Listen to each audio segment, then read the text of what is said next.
বস, তুমি কি এডব্লিউএম চালাতে পারো? এডব্লিউএম একটি এমন গান যেটাকে ফ্রি ফায়ার সবচেয়ে ডেঞ্জারাস গানগুলোর মধ্যে একটি মানা হয়। আর যে প্লেয়ার খুবই স্মুথলি এডব্লিউএম চালাতে পারে তার জন্য দুই একটা স্কোয়াড ওয়াইপ আউট করা কোনো ব্যাপারই না। বাট যদি কোনো নুব প্লেয়ার এই স্নাইপার চালাতে যায় তাহলে তার সাথে কিছুটা এমনটা ঘটে। যদি তুমি এডব্লিউএম চালাতে পারো না তাহলে আজকে আমার দেওয়া এই টিপস এন্ড ট্রিক্স গুলি ফলো করে তুমি খুব ইজিলি এডব্লিউএম চালাতে পারবে। তো এই হলো ওই 4টি মিস্টেরিয়াস টিপস এন্ড ট্রিক্স, যে টিপস এন্ড ট্রিক্স গুলি ফলো করলে তুমি কিছুটা এমন ভাবে এডব্লিউএম চালাতে পারবে। এন্ড এই 4টি টিপস এন্ড ট্রিক্স এর মধ্যে নাম্বার 3 এন্ড 4 যে টিপস গুলি রয়েছে তা সবচেয়ে বেশি ইম্পর্টেন্ট। আদারওয়াইজ তোমার যদি এই 3 এন্ড 4 টিপস এন্ড ট্রিক্স এর ব্যাপারে জানা না থাকে তাহলে তুমি কখনোই এমন স্টাইলে এডব্লিউএম চালাতে পারবে না। ওকে, এই 4টি টিপস এন্ড ট্রিক্স এর মধ্যে number 1 important sniper settings. Sniper চালানোর সময় কিছু সেটিংস এর অন থাকা অনেকটাই জরুরি, যা তোমরা কখনোই অন রাখো না। তোমরা এখানে দেখতেই পাচ্ছো যে আমি স্নাইপার ইউজ করছি, আর যখনই আমি আমার ফায়ার বাটনে ক্লিক করি তখন দেখবা উইদাউট এনি স্কোপ ফায়ার হচ্ছে। আমি করেছি একটি সিক্রেট সেটিং অন, এন্ড এখন দেখো আমি আমার ফায়ার বাটনে ক্লিক করাতে আগে আমার স্কোপ অন হচ্ছে,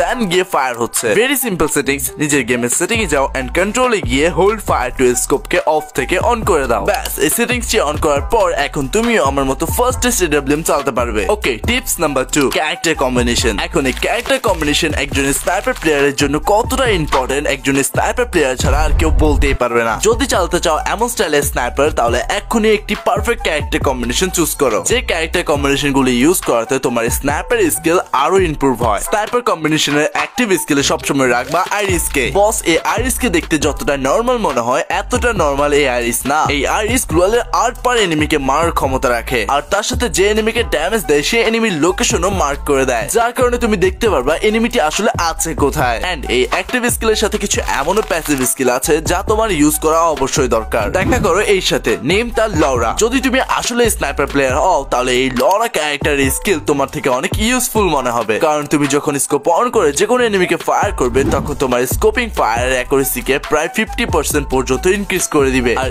এর ফলে তুমি লং এ থাকা যে কোনো এনিমিকে দূর থেকে ফায়ার করলে সেটি একদম তাদের বডিতে গিয়ে লাগবে। এখন আমি যে আরেকটি প্যাসিভ স্কিলের ব্যাপারে বলবো সেটিও কিন্তু স্নাইপার প্লেয়ারদের অনেকটাই দরকার, এন্ড সেই ক্যারেক্টারটির নাম হচ্ছে নিকিতা। এটির স্কিল হচ্ছে তোমার যে কোনো গানের রিলোড স্পিড কে খুবই বেশি পরিমাণে ইনক্রিজ করে দেওয়া। আমরা সবাই জানি আমাদের স্নাইপার গুলি রিলোড হইতে অনেকটাই টাইম লাগে, তাই আমাদের এই নিকিতা প্যাসিভ স্কিলটি ইউজ করা দরকার, যার কারণে আমাদের স্নাইপার গুলি খুবই ফাস্ট রিলোড হবে, আর এরই সুযোগ নিয়ে আমরা সামনে এনিমিগুলোকে খুবই ফাস্টলি নক করতে পারবো। এমন আরো একটি ক্যারেক্টার রয়েছে যা তোমার স্নাইপার জার্নিকে আরো স্মুথ করে দিবে, এন্ড সেই ক্যারেক্টারটির নাম হচ্ছে রাফেল। রাফেলের ব্যাপারে সবাই জানে যে এই রাফেল ক্যারেক্টারটি আমরা যখন স্নাইপার চালাই তখন আমাদের স্নাইপারকে একদম সাইলেন্ট করে দেয়, যার কারণে এনিমি বুঝতে পারে না যে কোন জায়গা থেকে স্নাইপার দিয়ে ফায়ার করা হচ্ছে। বাট তাছাড়া এই রাফেলের আরো একটি স্কিল রয়েছে, তুমি যখনই স্নাইপার দিয়ে কোন এনিমিকে নক করবে তখনই সে নক করা এনিমি খুবই ফাস্টলি ফিনিশ হয়ে যাবে। 2025 এসে বেস্ট স্নাইপার কম্বিনেশন গুলি হচ্ছে এই ক্যারেক্টার গুলি, যা তোমাদের আমি দেখিয়ে দিয়েছি। বাট এখনো এমন দুটি টিপস এন্ড ট্রিক্স রয়েছে যার ব্যাপারে তোমরা না জানলে কখনোই একটি বেস্ট স্নাইপার প্লেয়ার হতে পারবে না। যদি একটি বেস্ট স্নাইপার প্লেয়ার হতে চাও তাহলে এই দুটি টিপস এর ব্যাপারে